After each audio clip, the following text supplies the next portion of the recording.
Universidad César Vallejo, licenciada y con certificación ISO 9001 para que puedas salir adelante. Buenas tardes, profesor y compañeros en general. Somos el grupo número 7 conformado por Peralta Arévalo Eduardo Marcelo, Rivas Castillo Eileen Janet, Romero Jiménez Gleice Azucena y Rondoy Carguapoma María Stephanie. A continuación les vamos a hablar sobre la biografía de César Vallejo. Vallejo es uno de los más grandes poetas del siglo XX de América Latina y del resto del mundo. Fue un escritor peruano que a través de su poema nos transmite un sufrimiento y amor por el terruño y su prójimo, así como su compromiso con la sociedad, y de quien es fundamental conocer los hechos más relevantes de su vida y trabajo literario. César Abraham Vallejo Mendoza nació el 16 de marzo de 1892 en el pueblo de Santiago de Chuco, en el departamento de La Libertad, y murió el 15 de abril de 1938 en la ciudad de París, Francia. Sus padres fueron Francisco de Paula Vallejo Benítez y María de los Santos Mendoza Gurrionero. Vallejo tenía 11 hermanos y los clasificaba en 3 grupos. En el primer grupo estaban los 4 viejos, quienes eran los mayores. Le seguían otros 4, entre ellos su hermana María, quien murió joven, mientras que su hermano Manuel vivió en Citabamba, y Néstor, que estudió abogacía. Por último se encontraban los 4 menores, en donde César era el último. Algunos de sus hermanos tenían una profesión. Esto se da a notar más en los varones, puesto que para esta época a las mujeres se les enseñaba las tareas del hogar. De pequeño, estudió en el centro escolar número 127, en el mismo pueblo de Santiago de Chuco, y culminó sus estudios secundarios en el Colegio San Nicolás de Huamachuco. En el año 1909, sus estudios universitarios los inició en la Universidad Nacional de Trujillo, en la Facultad de Letras, pero lo dejó por problemas económicos. Así que en 1911 retomó sus estudios en la Universidad Nacional Mayor de San Marcos, en la Facultad de Medicina, pero pronto otra vez los abandonaría. En 1913 nuevamente retomó sus estudios en la Universidad de Trujillo para estudiar en la Facultad de Letras, y en 1915 consiguió su grado de bachiller con la tesis El romanticismo en la poesía castellana. En 1915 trabaja como maestro del primer grado de primaria en el Colegio Nacional San Juan, teniendo entre sus alumnos al conocido escritor Ciro Alegría. Alegría en su testimonio cuenta que a Vallejo le agradaba hacerlo relatar historias, dialogar acerca de las cosas intrascendentes que veían a diario. Meditando entendió que le agradaba observar la vida a través de las miradas transparentes de los pequeños, y asombraba con secretas fuentes de poesía en su estilo lleno de metáforas. Él intentaba sacar a relucir sus capacidades de crear y observar. Siempre se interesaba en los relatos que hacía a menudo sobre las peleas de las aves de su corral, y cuando guardaba silencio, le hacía preguntas acuciantes. Vallejo en su época de docencia era muy atento con sus niños. Le agradaba que ellos sacaran a relucir su creatividad, interesándose en cada pequeña cosa que les pasaba a sus alumnos. Desde mi punto de vista, hacía esto para que sus alumnos se sintieran escuchados y así desarrollen mejor sus habilidades con seguridad de sí mismos. César Vallejo también fue encarcelado injustamente.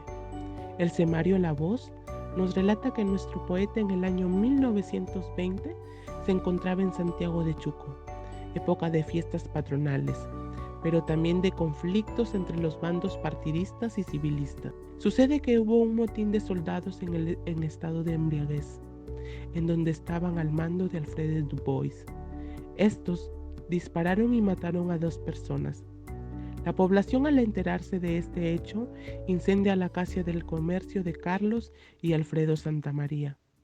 Hubo muchos involucrados, pero Santamaría en su declaración dice que Pedro Losada se encontraba en el incidente, lo que llevó a que muchos de sus allegados, incluyendo César, fueran sospechosos de tales crímenes. Pedro Losada era alguien de dudosa reputación. Todos ahora inexplicablemente apuntan a César Vallejo, a quien le imponen una orden de captura. Losada es detenido en su camino a Trujillo tras la fuga. Días después es encontrado muerto. Vallejo fue encarcelado y pasó 112 días en prisión. Al cumplir sentencia y cuando ya había declarado que Vallejo no tenía ninguna participación en ese incidente, la familia Santamaría, por vergüenza política, no se quedó tranquila. Así es como Vallejo, golpeado psicológicamente, plantea que lo mejor era salir del país. La vida de César Vallejo en París. Vallejo, tras vivir una vida llena de sufrimiento e injusticias en nuestro país, toma la decisión de irse al extranjero, en este caso a la ciudad cumbre, donde se reunían escritores de todos los países. Asimismo, no solo se quedó en Francia, sino que también viajó a España y Rusia, pero siempre recordando el pasado. Los relatos de Juan Espejo Asturrizaga y Antenor Orrego se centran únicamente en los años peruanos de Vallejo, 1892 a 1923. Juan Domingo Córdoba Vargas, Ernesto More y Armando Bazán ofrecen atisbos a Vallejo durante sus breves asociaciones con él en París, pero sus testimonios adolecen de la ceguera de la retrospectiva y frecuentemente se contradicen en cuanto a fechas. El relato voluble de Georgette, la viuda de Vallejo, de sus últimos años en París, escrito expresamente para subrayar su compromiso político, pero más encubiertamente para contradecir otras versiones, está plagado de errores, exageraciones y omisiones. Entre las escasas fuentes sobre la vida de César Vallejo en Europa y que lamenta, Clayton González manifiesta que la situación y profesión de Vallejo se vio afectada cuando comenzó a vivir en Francia, ya que el lírico peruano no contaba con recursos económicos, estadía y de un empleo que le permitiese asumir gastos indispensables para que viva el día a día. Abrumado por tales circunstancias, César Vallejo buscó distintas oportunidades para asegurar su sostenibilidad. Nuestro célebre escritor tuvo en París una vida difícil. Georgette, la mujer que sería uno de los principales pilares en su vida, siempre se mantuvo con él. Meneses manifiesta que Vallejo conoce a Georgette en el mismo barrio donde él vivía, pues su edificio se ubicaba frente al suyo y con quien mantenía muchas discusiones con su madre. Al parecer no se llevaban bien, pero que con la muerte de esta señora ambos podían iniciar su amor. Aquí es donde Georgette apoya moral y económicamente, haciendo que él crezca más como escritor. Vallejo hasta en 3 ocasiones viajó a Rusia, en donde se inclinó por el comunismo y se vuelve defensor de las ideas marxistas. Después de un tiempo, vuelve con otro tipo de pensamiento, pero también con la idea de que no podría vivir en Rusia, pues el lenguaje para nuestro poeta era abismal. Viaja también a España, donde participa en un movimiento revolucionario tras la Guerra Civil. En este país publicó la segunda edición de su famoso poemario Trilce. Se dice que este poemario no lo hizo porque quisiera ser reconocido, sino porque necesitaba recursos económicos. Para los amigos de Vallejo, él era una persona humilde y de gran corazón, no negaba su amistad y entablaba conversación fácilmente. A pesar de mantenerse en la pobreza, llevó una vida vigorosa, pues visitó muchos países. Después de un tiempo, tras una recaída, muere en 1938 en París.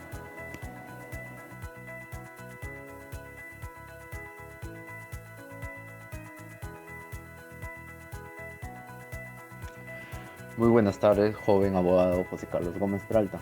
Mi nombre es Eduardo Marcelo Peralta Arevalo. Soy estudiante de la prestigiosa Universidad César Vallejo. Pertenezco a la Facultad de Ingeniería Industrial, en la cual me encuentro culminando mi segundo ciclo. Muy buenas tardes, Eduardo Marcelo Peralta Arevalo. Soy José Gómez Peralta, abogado de profesión con CAL 1973, quien en esta ocasión está muy gustoso de apoyarte en tu entrevista. Y bueno, la razón por la cual me encuentro aquí entrevistándole es para generarle algunas preguntas sobre el poema de los Heraldos Negros de César Vallejo. Comenzando con la primera pregunta, ¿qué quiere transmitir el poema de los Heraldos Negros?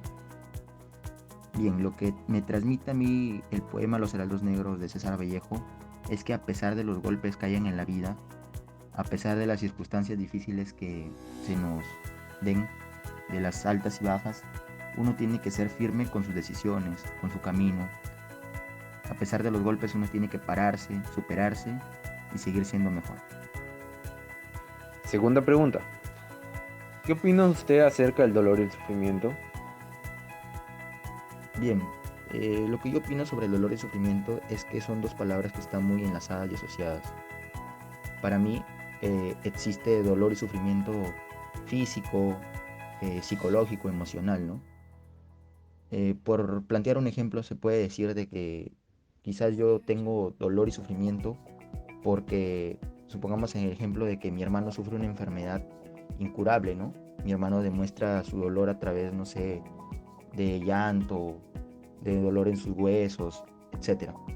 Y yo sufro por ver a mi hermano así. Después de esto yo quisiera plantear una frase que nos dejó Buda, ¿no? El dolor es inevitable, el sufrimiento es opcional. Y como se dice, nosotros no podemos escapar de ciertas cosas que nos harán daño, pero sí podemos escoger cómo éstas nos afectan. Tercera pregunta. ¿Crees que hoy en la actualidad se dé esto? Bien, el dolor y sufrimiento actualmente están, ¿no? Una persona sufre y adolece, incluso mucho más con esta pandemia que estamos pasando, ¿no? Hay mucho dolor y sufrimiento, muchas familias que se han quedado sin sus seres queridos, mucha gente que no tiene dinero, la pobreza, la guerra y tantas cosas que causan dolor y sufrimiento en las personas. Yo creo que no solo está en la actualidad, yo creo que el dolor y sufrimiento siempre va a estar, pero nosotros como seres humanos somos los únicos que podemos cambiar esto, ¿no? Siempre hay que mejorar y tratar de ser buenas personas. Cuarta y última pregunta. ¿Cuál es tu opinión acerca del poema escrito por nuestro gran poeta? Bien, mi opinión acerca del poema Los Heraldos Negros es un poema muy conocido que todos alguna vez lo hemos escuchado, donde nos habla y asocia mucho sobre Dios y la muerte, ¿no? De que Él se aqueja de la vida, de que siempre por alguna circunstancia Él estaba haciendo las cosas bien y de la nada todo se le desplomaba y se le iba para abajo, ¿no? Espero que mis respuestas hayan sido correctas, asimismo los hayan ayudado. Muchas gracias, hasta luego. El poema Los Heraldos Negros es una de las grandes obras maestras de la lengua hispanoamericana. Fue escrito por César Vallejo a los 25 años y publicado en su primer libro, también titulado Los Heraldos Negros, en 1919. Es quizás el poema más conocido de César Vallejo y también el más querido. El poema trata de la condición humana, el ser humano, en tanto que da cuenta de su dolor, especialmente el dolor que es difícil definir, decir o comprender. Los Heraldos Negros, el poemario, fue impreso por la Penitenciaria de Lima. Fue acogido con éxito por la crítica y el público. ¿Por qué esta decisión por parte de la mujer francesa? Esto se debe a que durante la Primera Guerra Mundial las mujeres francesas asumieron el rol del hogar, el papel del varón en el hogar. Es un poema lírico en el que predominan las formas clásicas del romanticismo y modernismo, pero que introduce también elementos de las vanguardias poéticas. Encontramos el verso alejandrino con 14 sílabas, predilecto entre los modernistas, y la rima, pero también irrupciones en el ritmo que rompen la forma clásica, la introducción de las palabras sin prestigio poético, como charcos y emposar, o mayúsculas en medio de los versos, como muerte y destino. También están algunos elementos de la prosa, como el uso del lenguaje y de imágenes cotidianas, como el pan en la puerta del horno y la palmada que llama sobre el hombro. Se ven las posibilidades expresivas del lenguaje hablado, que no se limita a gramáticas ni ortografías. Gracias a esto tenemos a los Cristos, los Átilas, y nos topamos con la fuerza semántica que tiene. Son pocos pero son, que deja la sensación de que efectivamente habla de una forma de ser más sólida, que pesa más y es de alguna manera definitiva. La música intrínseca del lenguaje, que es la base musical de la prosa y el verso libre, está presente en el poema con la riqueza sonora que crean fragmentos como del odio de Dios, vuelve los ojos locos y todo lo vivido.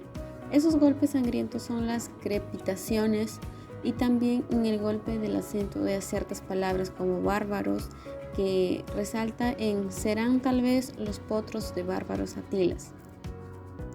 En conclusión, el poema Los Heraldos Negros de César Vallejo nos permite conocer los sentimientos de un hombre triste que describe a la perfección cómo se siente enfrentarse a los golpes que irrevocablemente se presentan en la vida de todo ser humano.